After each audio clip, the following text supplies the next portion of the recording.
Hi, everyone. Fantastic. I know everybody just had lunch, so before we get started, I think they told you guys I love technology, so I just invested in a new 360 camera. I'm going to try it out for the very first time today. So I'm hoping on the count of 3, everybody can wave so I get a pretty good first shot. Okay. Very simple. You just got to put your hands up and wave at me, and then we'll get the show started. Right? Everybody put your hands up. Come on.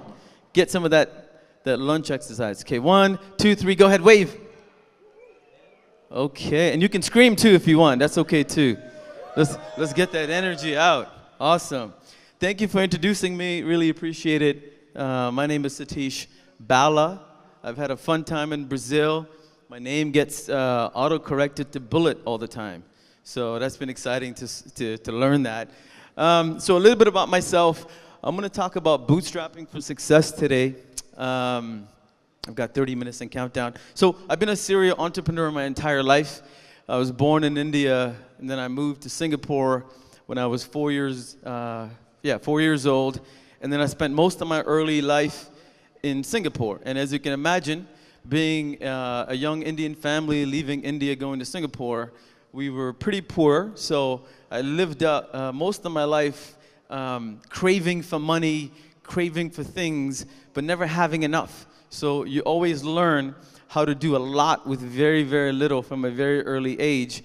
I also wanted to be a computer engineer, and so I spent a lot of my time learning computer science and etc. At about age 14, we moved to Canada, and compared to my life in Singapore, we were even worse in Canada. We're brand new immigrants, didn't have anything, and really learned at a very early age how do you do more with less. And so when I went to university at Ryerson, I was studying computer science, and I learned really quickly that while I like learning a skill, I really liked solving problems. And everywhere I looked, there was tons of problems. This is 20, 25 years ago, where websites were just coming online. A lot of those small businesses didn't really know what websites were. There was no social media. And so I said, hey, how can I help a lot of these small businesses survive or do better? And so we started our very first company. And that's how my journey started. So I'm going to share with you guys my story. Is full of scars and wins and lessons. And my hope is at the end of today, if you're starting a brand new business, you realize that there's a lot you can do without giving up control, without raising money. We live in a beautiful time where everybody's accessible. Cost of doing business could be really different if you innovate. So this presentation, we can also call it Think Cheap, Get Rich, because bootstrapping, that's what it's about, really thinking about how can I use all of the resources that I have to give my business a chance to succeed. Since moving to Canada, I've had a pretty good, successful business run. My very first company was in 1999. It was called Spider Designs. I started it when I was in university. We were doing very ugly, horrible-looking websites, but it was very successful. And that's where I got the bug to be an entrepreneur.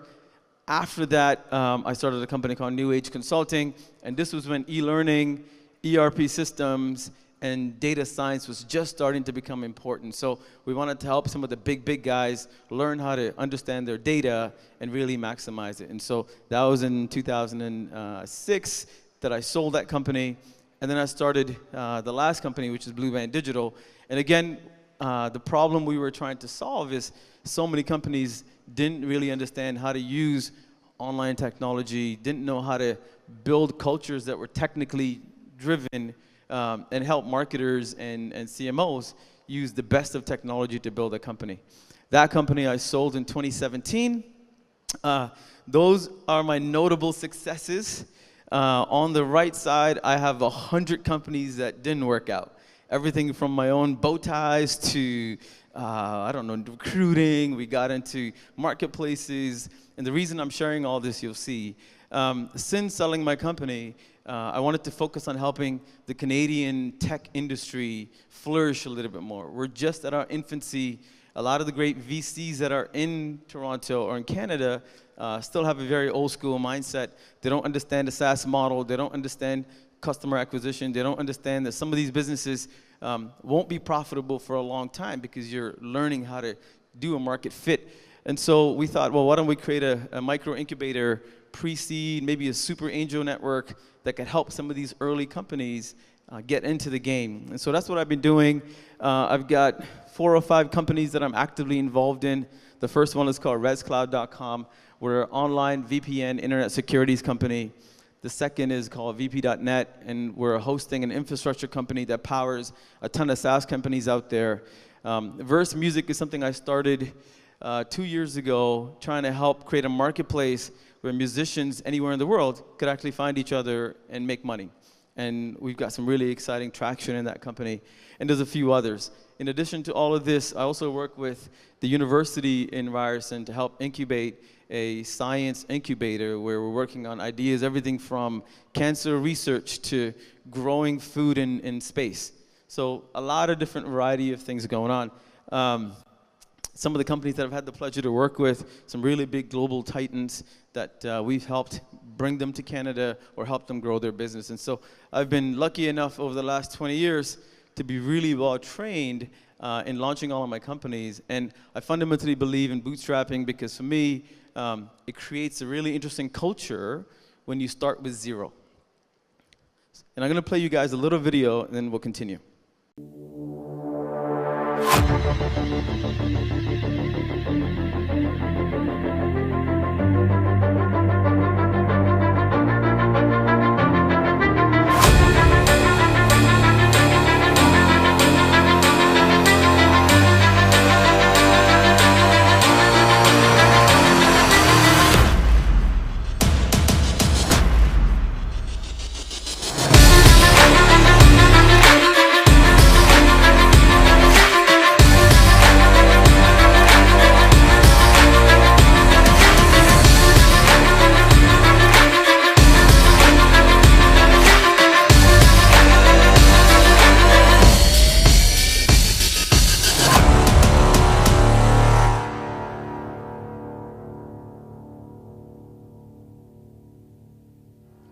So that happened Saturday. So, you know, hats off to the guys that are organizing the event. I haven't really slept since Saturday night, so it's lots of coffee and lots of excitement. So the reason I played that video is sometimes we think bootstrapping is only for tech companies, and what I want to share with you guys is a philosophy more than the science. And so, you know, you hear this all the time. Bootstrapping a business means starting a business without external help or capital.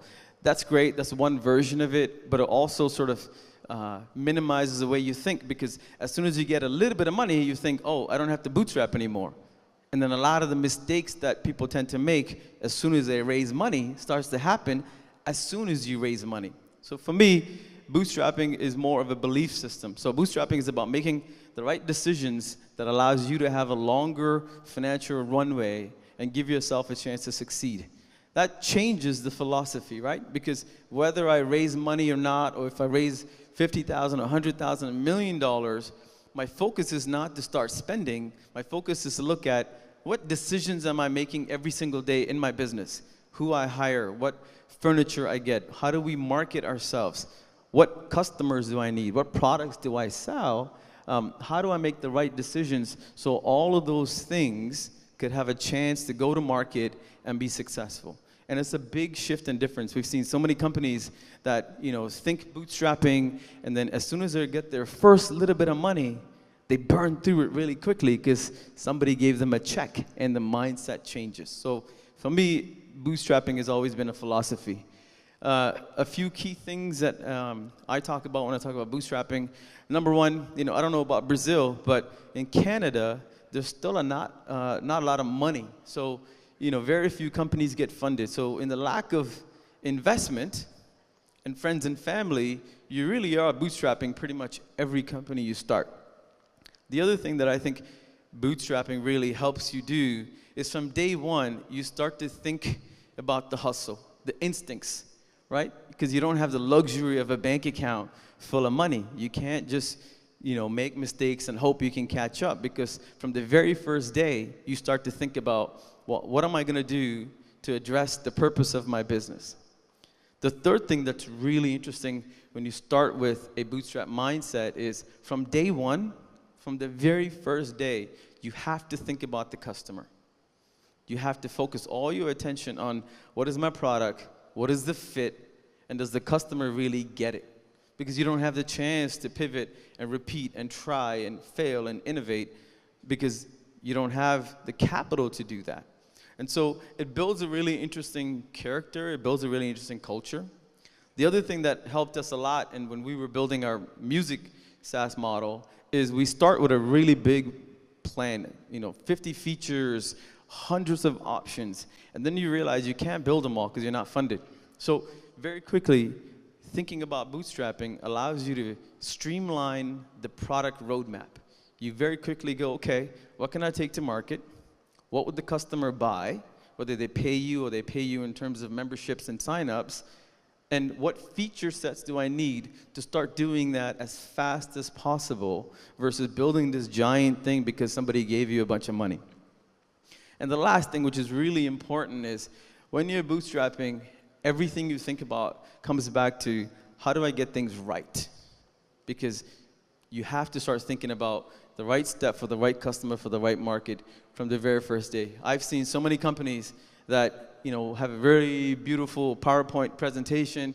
They go to friends and family and raise some money, $5,000, $10,000, $50,000. They've got a pocket of money, and then they make all the wrong decisions because it's money in the bank. So these 5 things has really helped me look at all of my ventures. And as you saw from the example, I'm not talking about success in just technology. I run a music festival, I run a record label, I run a fashion band, I run a networking and hardware company, I run a creative studio. So across all of the different types of companies that I've been involved in or currently investing in, the mindset is still the same. These 5 philosophies still give me the same chance to succeed. So the other big thing with bootstrapping is really understanding your why. Some of you might have seen this. Most of us tend to focus on what is it that I want to do. I want to build a matching app. I want to build a dating app. I want to build a customer service app. I want to build a dashboard system. Everything starts with what do you want to do. The challenge with that is unless you go into why am I doing it, what problem am I solving, how am I going to solve the problem to create a differentiator, it really becomes challenging to be frugal because you're going all over the map. You're trying to figure out your how and why as you're doing your what. And so for me, one of the cornerstones for bootstrapping is really understanding what is your solution, why is it needed, how will you take it to market? Because the what could change. Right? Your features could change, your model could change, but when you're thinking about bootstrapping and you have very little to start with, all the passion, all the sacrifices are easier to make if you know why is it that your business matters. So I'm going to share some thoughts and scars, as I call it. First lesson I learned, buying stuff new. My first company, I pretty much bought everything new, and I realized all the money that we wasted. So my second company, we started getting smarter. We started paying attention to all of the other companies that are going out of business because they ran out of money. People that gave up their lease too fast, people that renovated their offices beautifully but forgot to focus on customers, so they needed to move out. So my second company, we had a beautiful office. We're talking custom kitchen, beautiful furniture, all of the computers that they left when they went out of business. We literally moved into somebody else's home because we started paying attention differently. And so for me and everybody out there, pay attention to what's happening in the market because there's so much inventory available for anything that you might need for your business that buying new never matters to me anymore. I can't remember the last thing I purchased brand new because there's so much out there that you can leverage. And the minute somebody purchases it, the value of the product drops almost 40 to 50%. So you get a real big steal. Hire slow. I'm sure you guys have heard this a lot. One of the classic mistakes that most startups make is as soon as the founders get a little bit busier and they got some money in the pocket, they think, oh, now we can go hire people.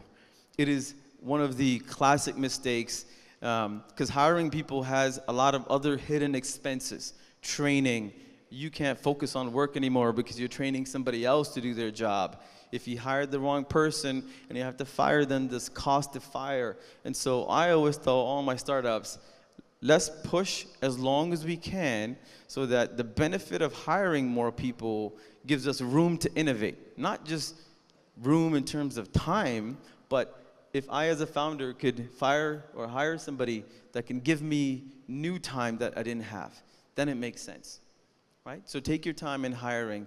Our VPN company, we started in January. There's 4 of us, and we forecasted first year somewhere around 600,000 total revenue, and we're about to hit 2.8. And that's just 4 people working really, really hard and using some smart leveraging. But we didn't go out and hire a whole bunch of people so that everybody can go home at 5 o'clock. Hire a bookkeeper. I made the classic mistake of not focusing on finance. As somebody said, my background is in computer science, and so I never really fully understood how money works. And if you're bootstrapping, the number one thing you want to focus on is knowing every single day how your dollar is being spent. If you're going to hire anybody first, hire a smart bookkeeper, even before you hire people to work for your business that are skill sets. Because knowing where your money is going and understanding the flow and knowing how to measure that and monitor that, you might not have to do it. I'm the dumbest guy when it comes to understanding finance, but I have the right people who can answer my questions on demand. So if you hire anybody in your company, my advice, the number one person you should hire is somebody in bookkeeping. Discounts or pass-through payments. Everybody talks about it, but people don't do it until they're desperate. We're shy. We don't want to discount our product. We don't want to tell somebody, hey, if you pay me sooner, I'll give you a discount, because we don't want them to think, we're in trouble because we don't have the money. And that's a very flawed concept, because at the end of the day, cash is still king. And the sooner you can get your hands on it, the faster it is. A lot of you are in the SaaS model, so your overhead to margins could be pretty high depending on how you set up your company. So reducing a bit of margins to get cash flow faster so that it gives you the breathing room to build your business, it's a very smart rule, and there's nothing bad about telling the customer, we love money, we want yours as fast as we can get it. What can I do to get it? And most customers will give you that 5%, 10% discount if they can offload it. So I used to be really shy and ask for money. I used to think, oh, what if I ask for money and they think we're too small and they don't want to give us the money, or they think we're not stable enough? Completely opposite, because customers want discounts, you want their money. The fastest way to do it makes both people happy. On the flip side, ask for discounts. Every one of my suppliers, every one of the companies that we partner with, we have that conversation. We say, hey, I want to release my money as slow as possible. You want it as fast as possible. So what can we do together? Can I give you better terms? Can you give me better discounts? Because they're in the exact same boat. And, the word money is, for whatever reason, a very awkward conversation for most people, right? Like, a relationship with money is not the same unless you're in finance. We get nervous about talking about it. So, I tell all of our new startups and all of our CEOs that we mentor, having that relationship with money where you want it and you're willing to give up a little bit to earn it is super important. So if your business model has not incorporated some of those discount thinkings, maybe not for the customer, but for yourselves, I would encourage you to start to do that really quickly. And it's really nice when money comes in more frequently than waiting for it. I don't know who this guy is, but I like this picture, okay? One of the classic mistakes is not minimizing your personal experience or expenses. I did that, my very first company. The first year I made $35,000. I was living in a basement apartment and just getting by. The second year I made $50K, and automatically my head was like, okay, I have more money, so let me move into a better house. I'm gonna get a car. I'm gonna invest in newer shoes. And my profit margin was still the same instead of maximizing it. So one of the things that's a classic mistake, and this happens when you raise money, the first thing you do is celebrate. Popping bottles, and your team goes out for big lunches, and all of a sudden you're buying thinking about what you have versus what you don't have. And so I always, even to now, and I've been fairly successful in my life in building and selling companies, I still think about what is my lifestyle. For me, I have a personal rule that says I'll change my lifestyle every 24 months. And for those 24 months, no matter how much money I make, I still maintain the same lifestyle so that I'm able to maximize my margins. Today, I live in $1 million house, but I had the plan to buy $1 million house almost 10 years ago when I bought my first small house. And then with every 2 years, I would sell it because the value would go up, take the difference, put it into a new house, do that every 2 years, and I've moved 5 times. But that same $35,000 down payment I made 10 years ago helped me get $1 million house 10 years later without spending any more money than the $30,000 I spent 10 years ago. And so really focusing on, what is your personal expenses and not getting caught up is a very important lesson in bootstrapping. And of course, go out and celebrate and do whatever, but understand that if you don't give yourself at least a 1 to 2 year gap in lifestyle, you'll never make the kind of margins you need to be successful. And I think we're related. The other big thing that people are scared about is credit card. I love credit cards. They're easy cash access. You get points for it. And at one point, I was really afraid to use it. What if I don't pay back in time? What if my credit scores go down? What if I can't do this? What if I can't do that? And then I realized at the end of the day, there's a formula to play with credit cards on when do you get it, when do you maximize it, when do you know how long you can stretch it before you pay back on it. We went to a system in 2 of our companies. Even though we're consulting, we said all of our payments are only through credit card, because then we knew we were going to get the money. We knew we were going to give a little bit, but we also knew that all of those points added up to benefits on top of the money we got, right? So when customers are paying us, $50,000, $60,000, $70,000 each per month, all on credit cards, the points now stack up. That becomes currency that we never planned on. So flights, staff entertainment, paying for dinners, all of this other stuff that would have came out of pocket and paid in cash, we were able to leverage using points. And so don't be afraid of credit cards. Use them, maximize them, learn the formula so that you don't overspend it, but it actually gives you currency that you didn't have before. I'm up to 7 minutes.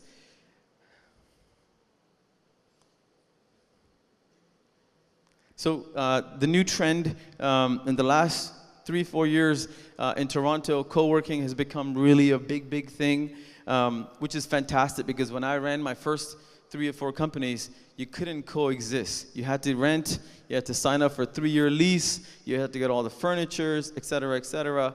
And today is a whole new world where you can coexist in co-working space as long as you can, which I think is beautiful because now your overhead is really limited. You can scale or shrink with very little impact to your business. If you are in the right co-working space, there's probably 2 or 3 other companies that you can leverage as a partner so that you can start to now minimize your overhead on services that you might not need.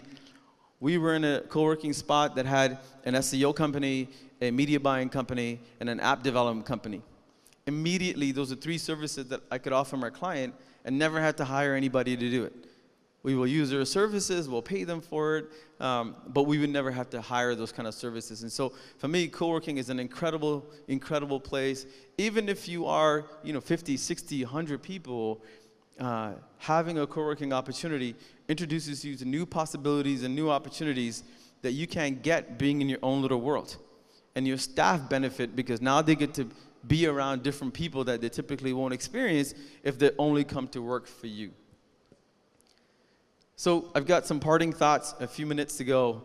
The biggest thing that for me, bootstrapping has always done is really look at how can I lower expectations on my own projects. And so one of the products that we're building right now is called Verse, and it's a marketplace, and it connects musicians anywhere in the world through our app. And once you're connected, you're able to make music, buy and sell products, you're able to share your stories, you're able to get paid for gigs, all sorts of fun stuff. But the roadmap is so big, and we had very little funding to start, and we said, we're not going to raise money until we have tremendous amount of traction where they come knocking on our door. And 2 years later, the product is in beta, but for those 2 years, we went really small team. We outsourced a team in India, we had a team in Costa Rica, and we spent wherever we can. But in order to be able to do that, we needed to really take this big idea and break it into really small chunks and execute one at a time. We just signed a deal with a group called SOCAN in Canada. They've got 245,000 members. And we're going to be injecting all of those people into our app, which now gives us traction, which gives us a chance to now go raise a lot more money. But in the beginning, if we gave up, we would have lost a chunk of our equity right up front, because it was a great idea. It's easy to invest when you have no traction. All of a sudden, you know, you've got other bosses in your own destiny. So really looking at your idea, knowing that nobody needs all of your solution today. If you can go to market with one or two of the right solution to build that traction without raising money, using your own vices, you're going to win in the long run. Second, focus on profits. I can't say this enough. You know, profit and cash flow is king. I don't care what business you're in. And if your idea can't generate funding in the first year, even if you're losing money, that's okay. But if nobody wants to pay for your services in the first year, then I would question, are you really solving a problem? Because your business's purpose is to solve a problem and solve it at a scale that tons of people want to buy it. And so if focusing on profit is not something you're doing, you got to start thinking about it. And if profit is not achievable, that's okay. But still looking at creating revenue, knowing a customer will actually pay for your product is really, really important. So don't forget how important customer traction is. And we've had a couple of businesses where, you know, we've tried it, we thought it was a great idea, we took it to market, nobody cared. We said, okay, this is a good lesson, we shut it down and we moved on. So really focusing on profit's a big thing. Last point, ethics. Sometimes people think bootstrapping means, you know, sort of taking advantage of other people. Lots of scenarios of people hiring interns, free labor, not paying for quality work. And for me, I think that's a very bad ethic. Bootstrapping is not about cheap and ripping people off. It's about understanding that without raising money, you have control. And if bootstrapping becomes a lifestyle, a belief system, that what decisions can I make every single day and every touch point on my business that allows my business more time to be successful, then treating people right and paying for the right services becomes really important. I've seen too often people use the excuses of I'm bootstrapping to rip off a bunch of really good people. And so keep that in mind as you're thinking about bootstrapping. It doesn't mean it's the easy way out. You still got to be a good human being. My very last point before I close up, I got a minute left, is most of you started a business because you're passionate about solving a problem, right? Most of you are starting a business because you're passionate about solving some sort of a problem. For me, the bootstrapping lifestyle gives you a chance now to live that dream. Because at the end of the day, imagine if you actually can solve the problem. Imagine if your product or service can actually help millions and millions and millions of people live their dreams and, you know, build their businesses and help their staff. How great of a feeling is that? Forget this I'm a unicorn idea, just the impact on people, because at the end of the day, everybody in here is building a technology that's going to make somebody's life better. And so the bootstrapping lifestyle for me is really about helping you understand what decisions can you make so that you give yourself an opportunity to bring this idea, this product to the market, knowing that if you're there, a whole bunch of people can benefit from it, and we can have a really cool solution in the world. That is my time today. Thank you so much for listening to me. Thank you for the organizers for inviting me all the way to Brazil. I had a fantastic time. Whoever is translating for me, thank you for translating. And I'm around for questions if you have any follow-up questions. Thank you, guys. Have a great day. Have a great rest of the show.